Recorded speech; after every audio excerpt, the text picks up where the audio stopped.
खुशियाँ बचा तो आप क्या चीज है। भगवान कृष्ण के वंश ने यही किया, संतों से मजाक कर दिया और संत ने कह दिया यही मूसल से तुम्हारा पूरा यदुवंश नष्ट हो जाएगा। और भगवान उस यदुवंश के लेकिन वो भी नहीं रोके, कहे नहीं, तुम लोगों ने संत का एक श्राप पाए हो, अब मरो सब। अब पूरे एक एक करके मारे गए, अकेले कृष्ण और बलभद्र बचे। अब अंत में उन्होंने भी प्राण त्याग दिया।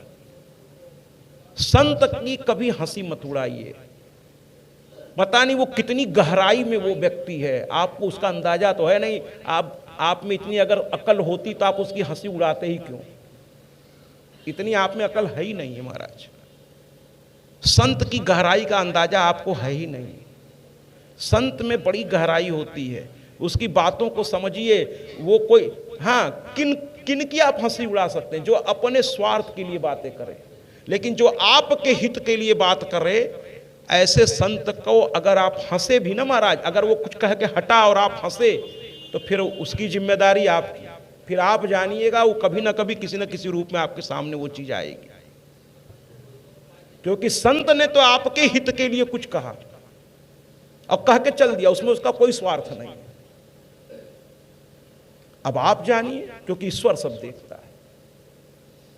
तो यहां राजा पैर पकड़ लिए और राजा ने कहा कि गलती हो गई, बहुत बड़ी अपराध हो गया हम लोगों से।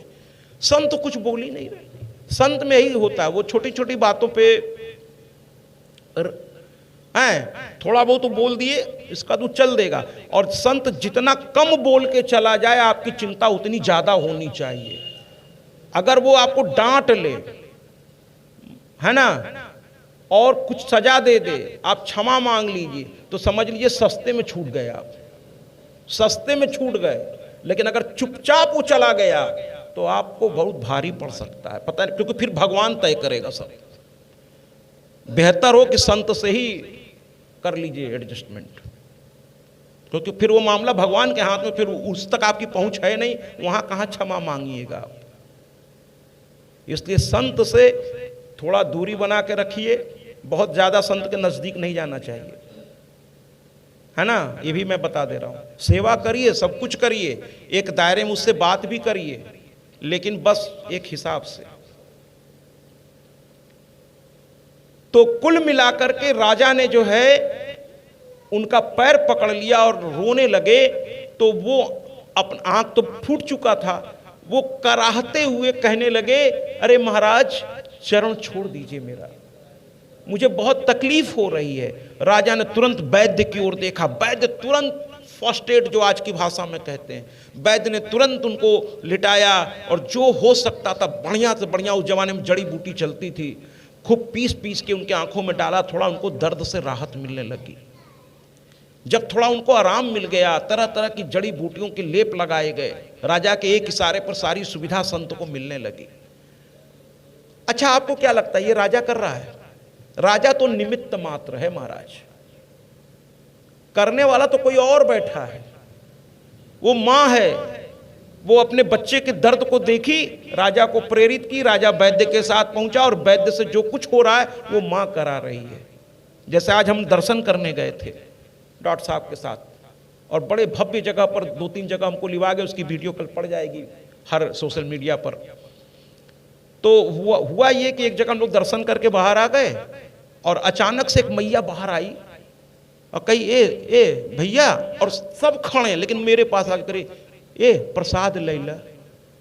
तो हम मुस्कुरा दिए, क्योंकि बड़ा दिव्य हमको लगा उनका। तो डॉक्टर साहब कह रही यहीं रहती हैं, हमको नहीं मालूम ये कहाँ रहती हैं, हमको बस ये मालूम है कि ये हैं कौन, हमको बस यही समझ में आ रहा है।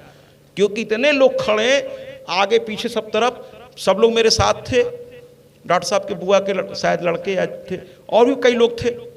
तो किसी को भी प्रसाद पहले दे सकती थी, लेकिन मेरे पास आई कहीं कि प्रसाद। तो हमने कहा मैया, पहले तो हमारे मुंह से झटके में निकल गया, मैया शुगर है हमको।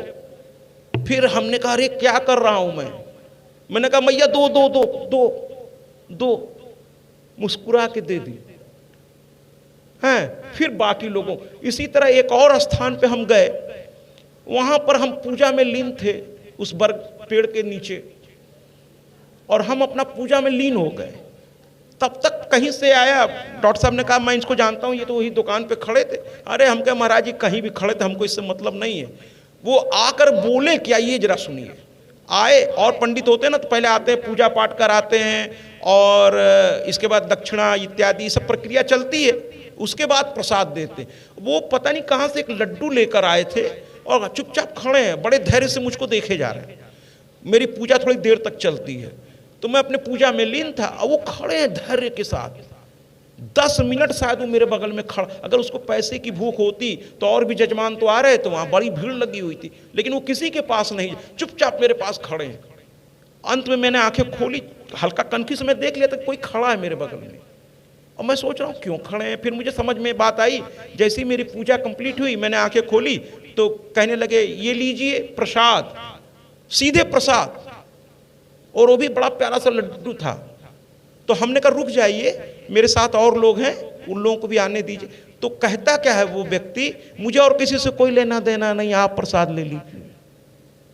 मुझे समझ में आ गया, मेरे लिए वो डॉक्टर साहब तो कहते कि यहीं पे रहता है, लेकिन मेरे लिए वो बुढ़िया मेरी माई थी और वो जो व्यक्ति था वो महादेव थे मेरे लिए, कि मेरे दरवाजे आए हो प्रसाद खाओ। उनको मुझसे कुछ चाहिए। बाकी मैंने डॉक्टर साहब से कहा कि कुछ दे दीजिए इसको। डॉक्टर साहब ने निकाल के दिया। हमने कहा इनको दे दीजिए कुछ।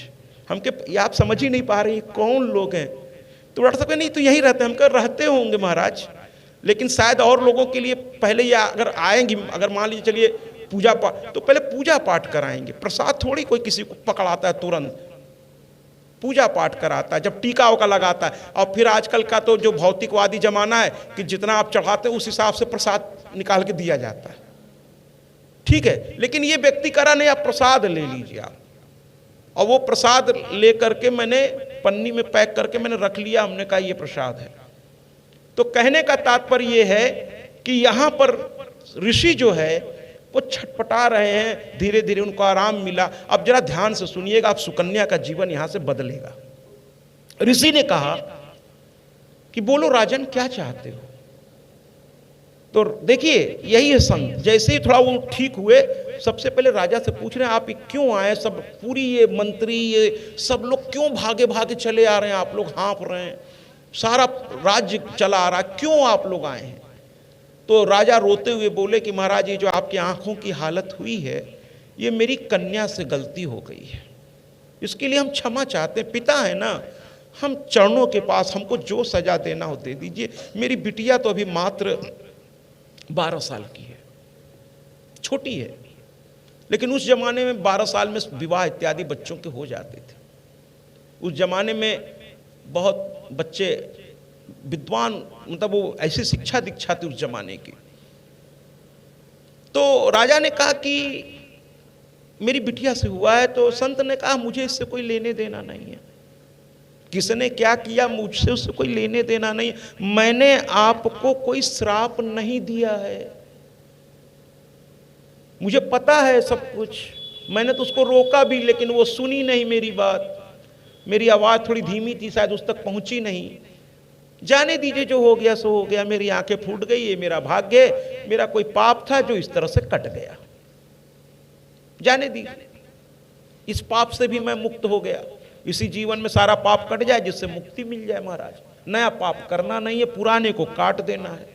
यही संत करते हैं महाराज, नया नहीं करते। पुराना जो किए वो रात दिन की साधना से उसको जला के भस्म कर देते हैं। पुराने पापों को बस वो शुद्ध हो जाते हैं और मुक्त हो जाते हैं महाराज। तो कहे अब नया तो कुछ करना नहीं है, पुराना कट जाए अच्छा है। तो कहने लगे नहीं महाराज समस्या तो सुनिए। तो संत ने कहा बताइए। कहे हमारे पूरे राज्य में किसी को मल मूत्र उतर ही नहीं रहा है महाराज। डॉक्टर साहब बैठे हैं, जानते हैं अगर ये अवस्था हो जाए तो आदमी की क्या हालत होती होगी। मल मूत्र रुक गया है, यहां तक कि जानवरों के भी रुक गए हैं। लोग छटपटा रहे हैं महाराज।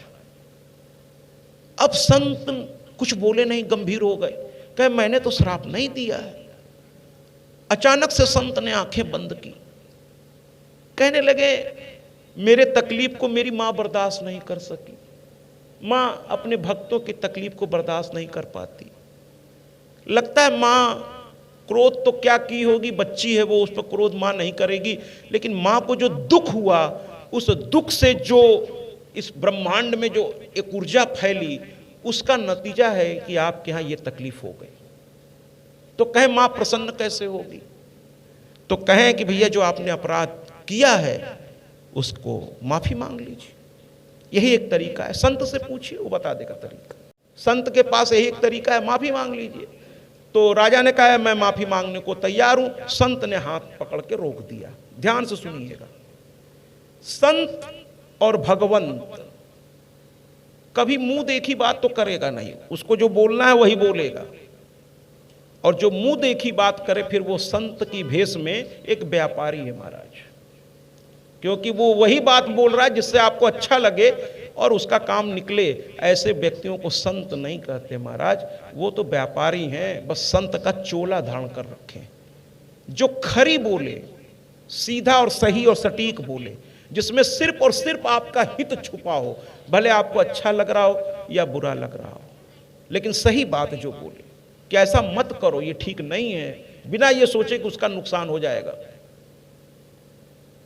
तो कुल मिलाकर के राजा ने कहा मैं माफी मांगता हूं। तो उन्होंने हाथ पकड़ लिया। संत ने कहा अगर आपके माफी मांगने से ये समस्या हल होती तो आप तो जब से आए तब से माफी ही मांग रहे हैं, अब तक समस्या हल हो जानी चाहिए थी, हल नहीं हो रही है ना। यानी शास्त्र कहता है कि जैसे भूख लगी है मिस्टर एक्स को, एक काल्पनिक नाम रख लेते हैं एक्स, और मिस्टर वाई खाना खा ले तो क्या मिस्टर एक्स की भूख मिट जाएगी? नहीं मिटेगी, नहीं मिटेगी। तो जिसने अपराध किया है क्षमा भी उसे ही मांगनी चाहिए, तभी वो क्षमा मिलती है महाराज।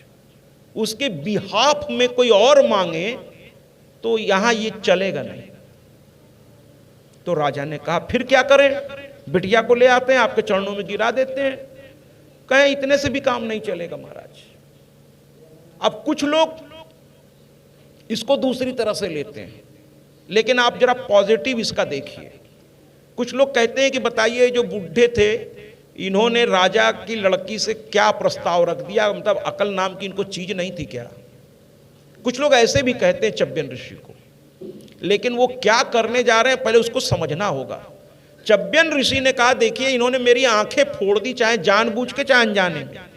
अब मैं नित्य क्रिया कैसे करूंगा? मैं मेरी पूजा पाठ में जो पुष्प लेना और भी सब करना, अब मेरी आंखें हैं नहीं, मैं कैसे करूंगा? तो अपनी बिटिया से कहिए कि अगर वास्तव में इसका वो प्रायश्चित करना है तब मेरे साथ एक अंधे को अब लेके वही चले भागे, तब उसको हर पल पछतावा होगा कि मैंने ये क्या कर दिया। और जब पछतावा होगा तो उसकी माफी अपने आप किसी दिन मां कर देगी। ऐसा उन्होंने प्रस्ताव रख दिया। तो राजा ने कहा कि एक लड़की किसी पराये पुरुष के साथ 24 घंटे कैसे रह सकती है? कहे आप संत हो के ऐसी बात कर रहे हैं? भाई बिटिया है, कैसे अकेले? घंटे 2 घंटे 3 घंटे की बात अलग है, लेकिन 24 घंटे वो भी जीवन भर आप कह रहे हैं, जब क्योंकि अब आप अंधे हो चुके हैं, तो जीवन भर आप कैसे रह सकते हैं? तो उस पर क्या कहते हैं चब्बियन ऋषि ने कहा भैया ये सब मैं नहीं जानता, मुझे नहीं पता कि क्या होगा क्या नहीं होगा।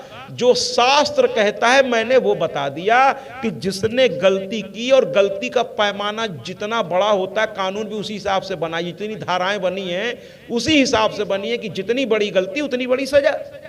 गलती बड़ी है, मैं अंधा हो गया तो सजा भी बड़ी ही होगी इसकी। बाकी आपको करना, आप राजा हैं, आपका कोई क्या बिगाड़ लेगा? आपको नहीं करना मत करिए, कौन आपको जबरदस्ती कर सकता है? भाई राजा हैं आप। अब ये कुछ बोले नहीं और ये लौट करके वापस आ गए। संत फिर अकेले, वो अपनी मस्ती में फिर मस्त हो गए। फिर वो माँ माँ माँ माँ माँ माँ करने लगे। वो फिर आसन में अपने बैठ गए।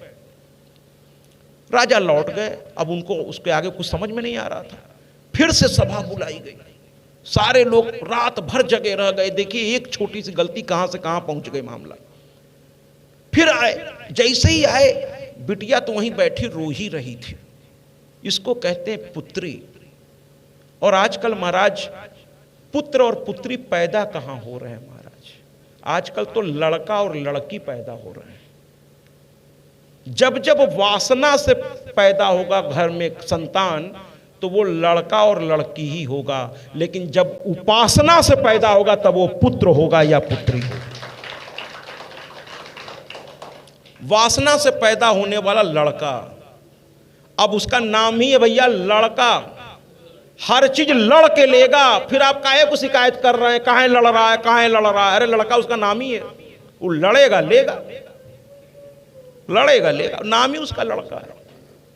पुत्र होता तब उसमें पू नामक नरक से त्राण दिलाने की उसमें शक्ति होती है। तो पूधंत्र और पू नामक नरक से जो त्राण दिला दे उसे पुत्र कहते हैं महाराज।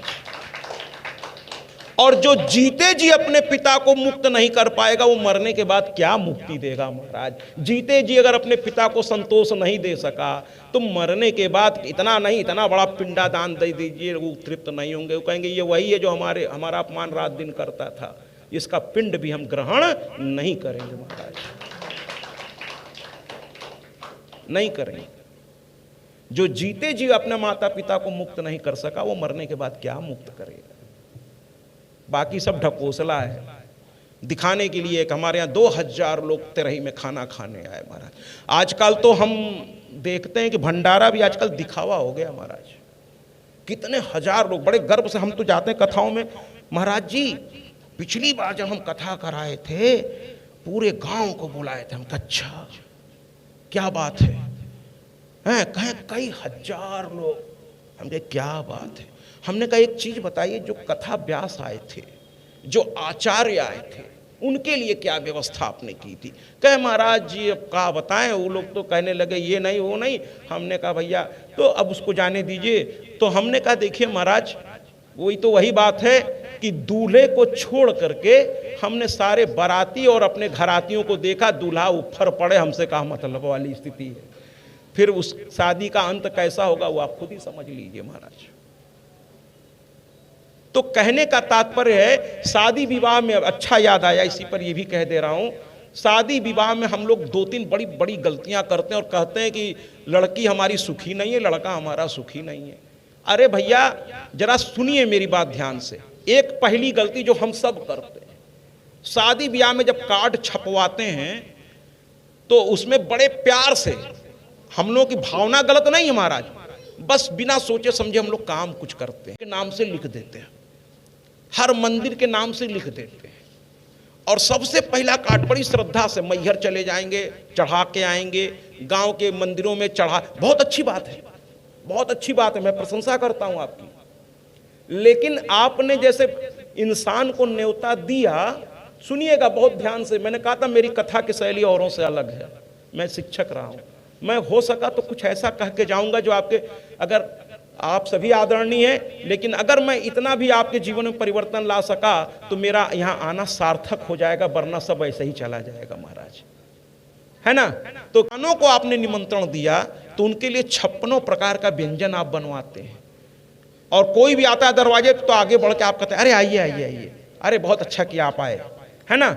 लेकिन भगवान को निमंत्रण देने के बाद आप भूल जाते हैं महाराज। निमंत्रण दे दिए, उसके लिए कोई व्यवस्था की है क्या घर में? पूछिए ना अपने आप से, भगवान के लिए कौन सी व्यवस्था की आपने? निमंत्रण सबको दे दिया। क्या पंडित जी से आपने कहा कि भगवानों को हम निमंत्रण दे के आए हैं, अगर वो आ जाए तो उनका भी अंश कैसे निकलेगा, हे आचार्य मुझे बताइए? तो आचार्य लोग बताएंगे कि उनका अंश ऐसे ऐसे निकालिए, कहां कहां निमंत्रण आपने दिया है, उनका भी तो अंश निकालिए, वो भी तो निमंत्रित है, आपके यहाँ आएंगे और लौट जाएंगे ऐसे ही, तब क्या होगा महाराज? अगर कोई इंसान ऐसे लौट जाए अपमानित होकर, तो उससे आपको चिंता हो जाएगी कि वो क्या सोच रहे हैं, और भगवान लौट गए उसकी चिंता आपको नहीं हो रही है। निमंत्रित कर दिए, वो बड़े प्यार से आ भी गए आपके दरवाजे के, बड़ा प्यार से बुलाया चलो, और यहाँ कोई व्यवस्था उनके लिए तो है ही नहीं है, खाली बस निमंत्रण दे दिया आपने। तो थोड़ा ये सब चीजों को, छोटी छोटी बातें हैं महाराज, इसको सुधार लीजिए, जीवन बदल जाएगा। निमंत्रण दीजिए लेकिन उनका हिस्सा निकालिए, सबसे पहले उनका हिस्सा निकाल के ही फिर खाना शुरू करवाइए। उनके लिए कुछ छोटा वस्त्र इत्यादि भी निकाल दीजिए अगर निमंत्रण दिए हैं उनको तो। पहले शुभ काम में पहले पूजा पाठ करिए महाराज, पितरों का हिस्सा निकाल दीजिए, देवताओं का हिस्सा, और विधिवत करिए। और जो ये अब उस पर शिव पार्वती के विवाह को अभी शुरू होने दीजिए, मैं बताऊंगा कि दूल्हे दुल्हन को क्या नहीं करना चाहिए और क्या करना चाहिए, उस पर आऊंगा मैं। अभी सुकन्या की कथा को मैं आगे लेके चलता हूं। और एक और भी गलती हम लोग करते हैं महाराज, कि बड़े बड़े गेस्ट हाउस बुक कर लेते हैं, लाखों रुपए उसमें लगा देते हैं महाराज, लेकिन जब पंडित जी जो दिन भर बेचारे पूजा पाठ करवा करके आपके बिटिया और दामाद को एक बंधन में बांधते हैं, या पुत्र वधू और पुत्र को एक बंधन में बांधते हैं, उन पंडित जी से कभी आप नहीं पूछते। मैं सबकी बात नहीं कर रहा हूं, कुछ लोगों की, बाकी लोग करते होंगे, बहुत अच्छे लोग हैं आप लोग, लेकिन बहुत से लोग पंडित जी से पूछते भी नहीं कि आप जल पिए कि नहीं पिए, दिन भर आप भूखे तो नहीं हैं, और उनको हर तरह से संतुष्ट करिए। वो आचार्य हैं वहां के, जब वो संतुष्ट होकर वर वधू पर आशीर्वाद का अक्षत डालेंगे तब जाके वो पूजा सफल होगी महाराज। ये सब बातों को और विस्तार हम देंगे, लेकिन अभी सुकन्या की बात को थोड़ा सा करें। राजा आ गए कि महाराज, राजा ने आकर के सर पकड़ा, बिटिया वहीं बैठी थी, फिर पिता का पैर पकड़ ली। इसको कहते हैं बिटिया डरी हुई है। क्या हुआ पिताजी? पिता ने कहा बिटिया तुम अंदर जाओ, बड़ा गंभीर है, ये बड़े लोगों की बात है, बच्चों को बीच में नहीं आना चाहिए, तुम जाओ अंदर। तुमने सच्चाई बता दी, अब मेरी जिम्मेदारी है, मैं देखूंगा क्या करना है, कैसे करना है, किस तरह करना है, तुम अंदर जाओ। आज पहली बार इस बिटिया ने अपने पिता की बात को नहीं माना। कई पिताजी चूंकि गलती मेरे द्वारा हुई है, सभा बैठी हुई है, मैं अंदर नहीं जाऊंगी, मैं अभियुक्त हूं, मैं दोषी हूं, इसलिए आज जैसे और दोषी आपके सामने हाथ बांधे खड़े रहते हैं और सजा का इंतजार करते हैं, मैं भी आज आपके सामने दोषी बनकर खड़ी रहूंगी। पुत्री बनकर के आप फैसला मेरा मत करिए, पिता मत बनिए मेरे, आप राजा बनकर। देखिए इसको कहते हैं, एक छोटी बिटिया सुकन्या जो है कहती है कि आप मेरी सजा बता दीजिए पिताजी। तो पिता कुछ बोले नहीं, महामंत्री की ओर देखने लगे। महामंत्री ने कहा कि देखिए ऐसा है महाराज कि कन्या, अब देखिए महामंत्री राजा के मन की बात कर रहा है। हमेशा जो कर्मचारी होते हैं ना महाराज, जो समझदार कर्मचारी होते हैं, वो बॉस की कहते हैं ना, boss is always right. Boss ने जो बोला ओके सर एकदम ठीक है, यही होने चाहिए। बॉस ने कह दिया आज बहुत ठंडी पड़ रही है, हाँ हाँ, अरे बहुत ठंडी पड़ रही है, कहें आज बहुत, अब तो आज राहत है, हाँ हाँ बहुत राहत है। जो समझदार कर्मचारी है वो यस बॉस कहने की उनको आदत पड़ जाती है। महामंत्री ने कहा नहीं महाराज, अरे अपनी बिटिया को दे देंगे हम लोग, उस बुड्ढे को क्या, अरे पागल हो गया है, जाने दीजिए, आप राजा हैं, कौन क्या बिगाड़ लेगा, आप निश्चिंत रहिए, देखते हैं कुछ वैद्य से कहते हैं कोई दवा ववा खोजा जाएगा, हो जाएगा महाराज, एक दो दिन कष्ट भी सह लेंगे। लेकिन बिटिया को, उस बूढ़े को, तो राजा ने कहा हम आपसे ये पूछ ही नहीं रहे। देखिए राजा, देखिए राजा जो है वो कहे मैं ये पूछ ही नहीं रहा हूं महाराज, मैं ये पूछ ही नहीं रहा हूं कि क्या, हमें सिर्फ ये बताइए, आप लोग मंत्री हैं। राजा देखिए पहले मंत्रियों से परामर्श करते थे, क्या आप सिर्फ इतना बता दीजिए कि एक कन्या पर पुरुष के साथ किस अवस्था में रह सकती है, सिर्फ ये जानने के लिए मैं आपकी तरफ देख रहा हूं। राजा ने कहा कि समस्या ये नहीं है कि मेरी पुत्री है, ये है वो, समस्या ये एक कन्या, जैसे कल डॉक्टर साहब मुझसे कह रहे थे अगर झांकी निकाली जाए, आज शिव पार्वती का विवाह है कथा के दौरान, तो एक लड़के को हम शिव बना दें और एक लड़की को पार्वती। हमने कहा महाराज ऐसी गलती मत करिएगा, कम से कम जब तक मैं यहाँ कथा व्यासपीठ पर हूँ मत करिएगा। तो डॉक्टर साहब ने पूछा क्यों ना किया जाए? तो हमने कहा डॉक्टर साहब एक लड़का एक लड़की को माला पहनाएगा तो फिर सब गड़बड़ हो जाएगा। अगर झांकी निकालनी ही है महाराज तो दोनों को ही लड़की रखिए या दोनों को फिर लड़का रखिए, फिर वो माला पहनाते रहे, कोई उससे फर्क पड़ने वाला नहीं है। लेकिन अगर एक लड़का और एक लड़की हो गई और माला का आदान प्रदान आपने करा दिया, बड़ा अनर्थ हो जाएगा, वो भी पूजा स्थान पे आप करा दिए महाराज। तो डॉक्टर साहब तुरंत समझ गए बात, कह रहे इधर तो मेरा दिमाग ही नहीं गया था। हमने कहा बस इसको यहीं पर रोक दीजिए। हम लोग झांकी में इस तरह की बड़ी गलतियां करते हैं महाराज, सजा देते हैं और सजा करके माला वाला पहना देते हैं, यहां तक कि मंत्रोच्चारण भी करा देते हैं महाराज। अरे खेल चल रहा है क्या? खेल चल रहा है। तो कुल मिलाकर के राजा ने कहा किस शर्त पर एक स्त्री किसी पर पुरुष के साथ रह सकती है। तब अंत में जो गुरु थे वो आगे आए और उन्होंने कहा एक ही तरीका है महाराज, विवाह करना पड़ेगा। राजा ने कहा अरे बाप रे बाप, मेरी कन्या को इतना बड़ा सजा, एक बूढ़े के साथ विवाह, सिर्फ इसलिए कि उसने गलती से उसके आंख फोड़ दिए। राजा ने कहा कुछ भी हो जाए विवाह तो नहीं करूंगा अपनी बिटिया। कौन बाप अपनी लड़की को, है ना, वो भी राजा है, अरे सामान्य पिता भी अपने से ऊंचे घर में अपनी बिटिया को देना पसंद करता है। हर बाप का सपना होता है कि मेरी बिटिया रानी की तरह रहे। कौन बाप चाहता है महाराज, अपनी सामर्थ्य भर वो पूरा जान लगा के करता है कि हमारी बिटिया रानी की तरह रहे। तो कहे ना ना, मैं इस बुढ़े को नहीं दूंगा अपनी बिटिया, अरे मेरी छोटी सी बिटिया है और ये बूढ़ा हो चला है, नहीं दूंगा।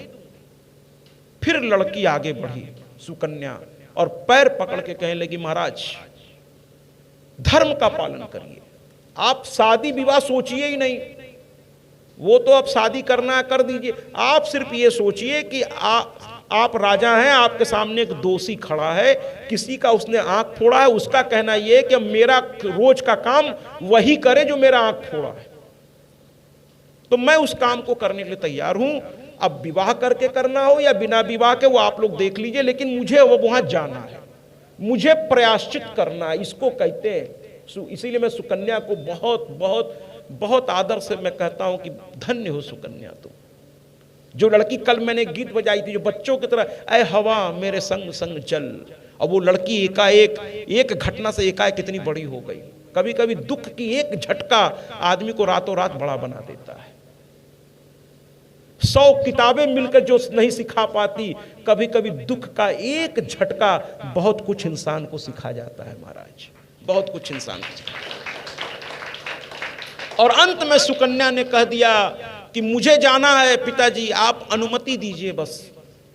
पिता को समझ में बात आ गई और अंत में वही हुआ, विवाह कर दिया पिता ने। 4000 माताओं की अकेली लड़की, राजा की लड़की, और जब विवाह हुआ तो सारी माताओं के बीच एक ही लड़की, सब छोड़ने गए, उनको सब छोड़ने गए चब्यन ऋषि के आश्रम में। वहां विवाह हुआ विधिवत वेदोक्त रीति से। आज विवाह कई होंगे, शिव पार्वती का भी होगा, सती का भी होगा, एक एक करके विवाह हम लोग करेंगे और देखेंगे कि विवाह में क्या लड़के वालों की तरफ से क्या करना चाहिए, क्या नहीं करना चाहिए, लड़की वालों को भी क्या करना चाहिए, क्या नहीं करना चाहिए। ये सब सीखेंगे हम लोग थोड़ा इस कथा के माध्यम से। कथा केवल राजा रानी की कहानी, और मैं ऐसी कथा लेके निकला भी नहीं कि एक था राजा एक थी रानी, मर गए दोनों, खत्म कहानी। ऐसी कथा मैं कहता भी नहीं। कथा जब तक कुछ सिखाए ना, उस कथा का मतलब क्या है।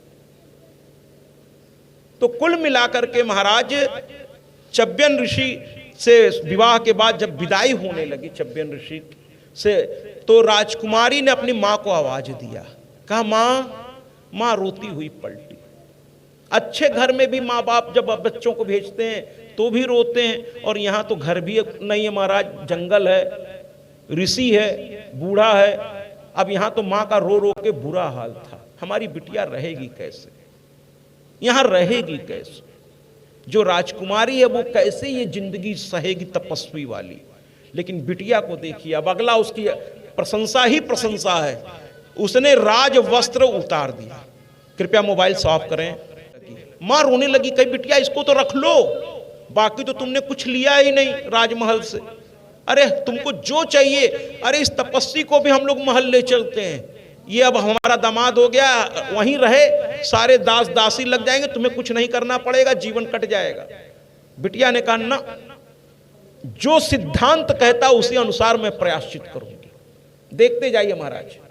और कही कि अब आज से मैं राजा की लड़की नहीं हूं, जरा सा आप सभी माताएं इससे सीखिएगा। बहुत से माताएं, कुछ सब ऐसी नहीं होती, कुछ लोग मायके का धौंस ससुराल में आके दिखाने लगते हैं, मायके का धौंस, कुछ तो बहुत आगे तक बढ़ जाती है महाराज। पति से कहते हैं तू जानत नहीं है, हमारे 2 भाई हैं एकदम राक्षस हैं, समझ लो, कौनो दिन नहीं है फिर बताए नहीं है तो का। हैं, मैं ऐसे ध्वंस देती हैं पति को भी। सासों से कहती हैं ज्यादा कहबू तो अभी फोन कर दे, चला आई हमारे बाबू, फिर समझे फिर तुम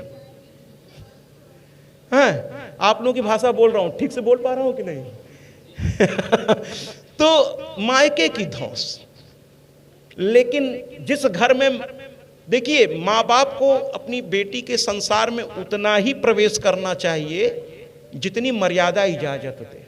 मैं ये नहीं कहता बिटिया को छोड़ दीजिए, लेकिन मैं ये जरूर कहता हूं कि अब वो विवाहित है, उसको फैसला लेने दीजिए। हाँ, उस पर नजर जरूर रखिएगा कि उसको कोई तकलीफ तो नहीं हो रही है।